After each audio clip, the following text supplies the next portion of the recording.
ରାଜରାସ୍ତାରେ ପଢୁଆଁ ଛକ ପୂର୍ବକୁ ଗଲେ ଜଗନ୍ନାଥ ମନ୍ଦିର ଦେଖ। ସେଇ ପଢୁଆଁ ଛକରୁ ପଶ୍ଚିମ ଗଲେ ବୁଲି ସିଧା ସେଇଠୁ ଜଗନ୍ନାଥପୁର ଛକ 2 ମାଇଲି।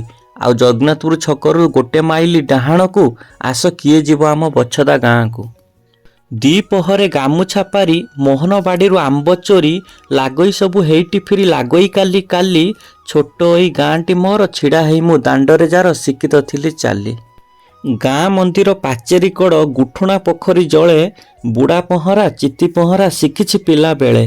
ଗଙ୍ଗା ଠାରୁ ବଳି ପବିତ୍ର ଏଇ ପୋଖରୀ ଜଳ ଦେଖିବା ଆସ ମାଡ଼ିଛି ଏବେ ଚିଙ୍ଗୁଡ଼ିଆ ଦଳ।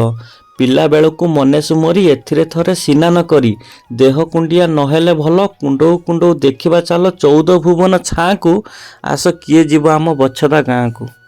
ଆମ ଗାଁର ରାସ୍ତା କେବେ ଥିଲା ଯେ ରଙ୍ଗ ମାଟି ସଡ଼କ ଯୋଜନାରେ ଏବେ ଫୁଲ କଂକ୍ରିଟ। ତାଠିକାଦାର ବେଣୁ ଜେନା ସରପଞ୍ଚଙ୍କ ଭାଇ କେତେ ଖାଇଛି ସିମେଣ୍ଟ ବାଲି ହିସାବ ତାର ନାହିଁ।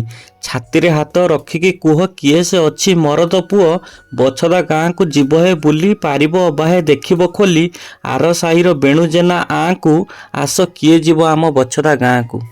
ବଛଦା ଗାଁର ଐତିହ୍ୟକୁ କରି ବର୍ଦ୍ଧମାନ ପୂର୍ବ ଦିଗେ ମୁଣ୍ଡ ଟେକିଛି ଭଣ୍ଡାରିଆ ଆମ ଦୋକାନ। ମିଳେ ସଉଦା ପରିବା ଆଉ ନିଶା ଦରବ ଏଠି ମିଳେ ଗୁଟୁକା ପାନ ଖଇନି ମିଳେ ଆସିକା ପଟି। ଗାଁ ସେ ମୁଣ୍ଡ ରାଉସାହି ଶିବ ମନ୍ଦିର ଠାରୁ ଏ ଜାଗା ପବିତ୍ରତର। ସେଠି ଶୁଭେ ଶିବ ଓଙ୍କାର ଏଠି ଶୁଭେ ବାନ୍ତି ଉତ୍କାର ଶୁଙ୍ଗି ବାସନା ଗଞ୍ଜେଇ ଧୂଆଁକୁ ଆସ କିଏ ଯିବ ଆମ ବଛଦା ଗାଁକୁ।